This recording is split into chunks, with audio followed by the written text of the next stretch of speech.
जय हिंद बच्चों। बच्चों, आपको आज मैं मौर्य वास्तुकला पर विदेशी प्रभाव था या नहीं, इस विषय पर बताऊंगी।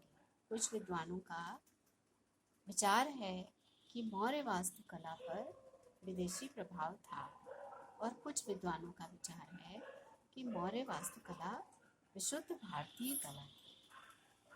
तो सबसे पहले इसके सामाजिक, आर्थिक और राजनैतिक पृष्ठभूमि के रूप में इसको देखते हैं। मौर्य वंश के उदय के पूर्व ही भारत में वास्तुकला की एक परंपरा स्थापित हो चुकी थी। वैदिक साहित्य में लौह, ताम्र, रजत, टीन एवं शीशे के प्रयोग के निश्चित उल्लेख भी प्राप्त होते हैं। जातकों में अष्टादश शिल्पियों के विवरण से परंपरा व्यावसायिक कलाकारों की स्थिति का ज्ञान कराती है। जातकों में अष्टादश यानी 18 प्रकार के शिल्पियों का ज्ञान होता है। जो उनके व्यावसायिक कार्य थे, 18 प्रकार बताया गया है। लौरिया के निकट शव समाधि के उत्खनन में ब्लाख महोदय को एक लघु स्वर्ण मूर्ति प्राप्त हुई थी जो नग्न थी, तथा इसके जो ब्लाख ने इसे 7वीं शताब्दी ईसा पूर्व से 8वीं शताब्दी की माना है। ब्लाख ने इसे 8वीं से 7वीं शताब्दी ईसा पूर्व का माना है। पिपराहवा स्तूप के उत्खनन से भी इसी प्रकार की एक स्वर्ण पट्टिका स्त्री मूर्ति प्राप्त हुई थी, जिसे प्राग मौर्य युगीन माना गया है।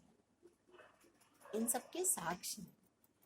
इससे मौर्य युग के पूर्व ही मूर्ति कला के विकास का अनुमान स्वाभाविक रूप से लगाया जा सकता है। ऐसा नहीं है कि मौर्य काल में ही सबसे पहले वास्तुकला का प्रारंभ हुआ। इसके पहले भी वास्तुकला प्रारंभ हो चुकी थी, वैदिक काल से चली आ रही थी। वैदिक काल से भी पहले सिंधु घाटी सभ्यता से भी वास्तुकला के अवशेष मिल चुके हैं। और धर्म के क्षेत्र में भक्ति भावना उदित हो चुकी थी तथा मूर्ति के समक्ष ध्यान केंद्रित करने की परंपरा अस्तित्व में आ चुकी थी। इन मूर्तियों की स्थापना के लिए मंदिरों का भी निर्माण होता रहा होगा, किंतु उनके अवशेष उपलब्ध नहीं हुए। वैदिक युग से ही स्थूल युग एवं स्तंभों के विकास के भी उल्लेख प्राप्त होते हैं। वैदिक युग से वास्तुकला काष्ठ के माध्यम से अपने विकास के चरमोत्कर्ष पर थी। आवश्यकता मात्र उसे स्थायित्व प्रदान करने की थी।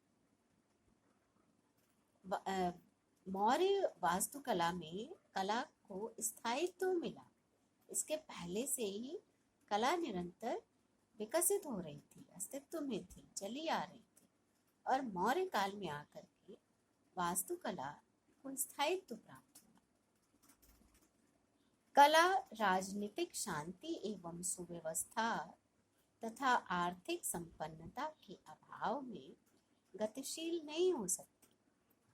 ब्राह्मण युग में सार्वभौम एवं चक्रवर्ती सम्राट की कल्पना विकसित हो चुकी थी, किंतु उसे यथार्थ रूप प्रदान किया सर्वप्रथम चंद्रगुप्त मौर्य ने ही, जो चक्रवर्ती सम्राट के यथार्थ रूप थे, उसको उन्होंने एक वास्तविकता का जामा पहनाया। ब्राह्मण युग में सार्वभौम और चक्रवर्ती सम्राट की कल्पना स्थापित हो चुकी। चंद्रगुप्त मौर्य ने हिंदू कुश में बंगाल तथा हिमालय से कर्नाटक तक मौर्य साम्राज्य को विस्तृत कर चक्रवर्ती सम्राट के स्वप्न को साकार किया। पाटलिपुत्र 6ठी शती ईसा पूर्व से ही राजनीतिक केंद्र होने के कारण मौर्य युग तक अपार वैभव से संपन्न हो चुका था। अशोक ने आध्यात्मिक विजय पर बल देकर चतुर्दिक शांति एवं सुव्यवस्था का वातावरण उत्पन्न किया। इस राजनीतिक स्थिरता ने साम्राज्य में संपन्नता का संचार किया। अतः कला के विकास के लिए समुचित परिस्थितियों के सृजन ने कला इतिहास में एक क्रांतिकारी युग का श्री गणेश किया। एक क्रांतिकारी युग में जिसमें कला अपने चरमोत्कर्ष पर थी, उसका प्रारंभ हुआ अशोक के कारण। मौर्य शासकों ने आंतरिक सुदृढ़ीकरण के साथ ही साथ वैदेशिक संबंधों पर भी विशिष्ट ध्यान दिया। चंद्रगुप्त मौर्य ने यूनानियों के साथ मधुर संबंध स्थापित किया तथा दौत्य संबंधों का भी सूत्रपात किया। मेगस्थनीज चंद्रगुप्त मौर्य की राजधानी पाटलिपुत्र में निवास करता था। चंद्रगुप्त मौर्य ने सेल्यूकस के लिए भारतीय औषधियां भेजा था। चंद्रगुप्त मौर्य ने सेल्यूकस के लिए भारतीय औषधियां भेजा था, जो कोई दूत ही लेकर गया होगा। भारतीय औषधियां कितनी महत्वपूर्ण बात है, कितनी इम्पोर्टेंस रही होगी उसकी कि वो भारत से सेल्यूकस के लिए भेजी गई थी। बिंदुसार के दरबार में सेल्यूकस के पुत्र एंटियोकस प्रथम का एक राजदूत रहता था, जिसका नाम डिमेक्स था। पश्चिम एशिया तथा मिस्र के यवनों से अशोक की मित्रता प्रख्यात ही है। अशोक की मित्रता मिस्र के यवनों से बहुत ही प्रसिद्ध है। मेगस्थनीज एवं कौटिल्य दोनों ने एक पृथक मौर्य प्रशासनिक विभाग का भी उल्लेख किया है, जो विदेशियों की सुरक्षा का ध्यान रखता था। पाटलिपुत्र एवं तक्षशिला से सेल्यूसिया, तिगारिस तथा मिस्र तक स्थल मार्ग जाते थे। इससे यह निश्चित रूप से कहा जा सकता है कि मौर्य दरबार में यूनानी व्यापारियों, शिल्पियों, कलाकारों एवं यात्रियों का निरंतर आवागमन होता रहा होगा। अर्थात यूनानियों का भारत में आना निरंतर चलता रहता था। विदेशी विभाग भी स्थापित थे विदेशियों की देखभाल के लिए। तो ये बहुत महत्वपूर्ण बात है। और इन राजनीतिक संबंधों के फलस्वरूप मौर्य कला पर यूनानी या ईरानी प्रभाव की कल्पना करना स्वाभाविक ही है। साथ ही ईरानी एवं मौर्य वास्तुकला में अनेक समानताएं हैं, जो इस ईरानी प्रभाव के मत को स्वीकार करने के लिए बाध्य करती हैं। ये इतनी सारी बातें हैं, तो इसको विद्वानों ने कहा कि यह ईरानी प्रभाव हो सकता है, क्योंकि ईरानी विदेशी आते रहते थे यहाँ पर, और विदेशी विभाग भी था विदेशियों की देखभाल के लिए। अशोक की मित्रता संबंध भी थे।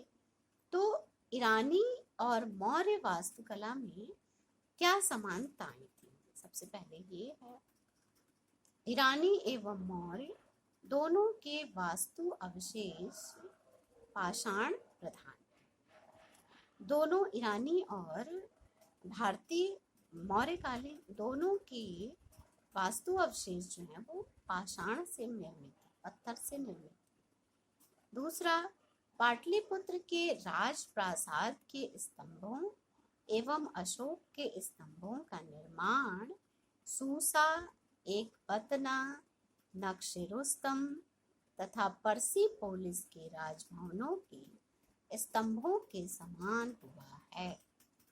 तीसरा, दोनों ही परंपराओं में स्तंभों पर घंटा एवं पशु आकृतियों का निर्माण हुआ है।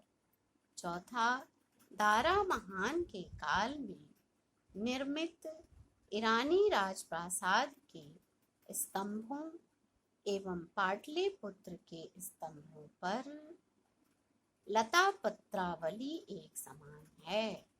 पांचवा, दोनों स्तंभों में जो चमक है, जो पॉलिश है, उसमें भी एक रूपता है और ये उपर्युक्त समानताओं के आधार पर विद्वानों का एक वर्ग मौर्य वास्तु को ईरानी वास्तुकला की देन स्वीकार करता है। दोनों में जो ये समानताएं बताई गई हैं, तो दोनों में कुछ चीज़ें समान हैं जो मैंने आपको बताया। उसके आधार पर विद्वान ये विचार देते हैं कि मौर्य वास्तुकला पर ईरानी प्रभाव था। मैं इसके आगे आपको और पढ़ाऊंगी और बताऊंगी, दोनों विचार लेकर चलेंगे, ईरानी प्रभाव और भारतीय प्रभाव। आज के लिए इतना ही।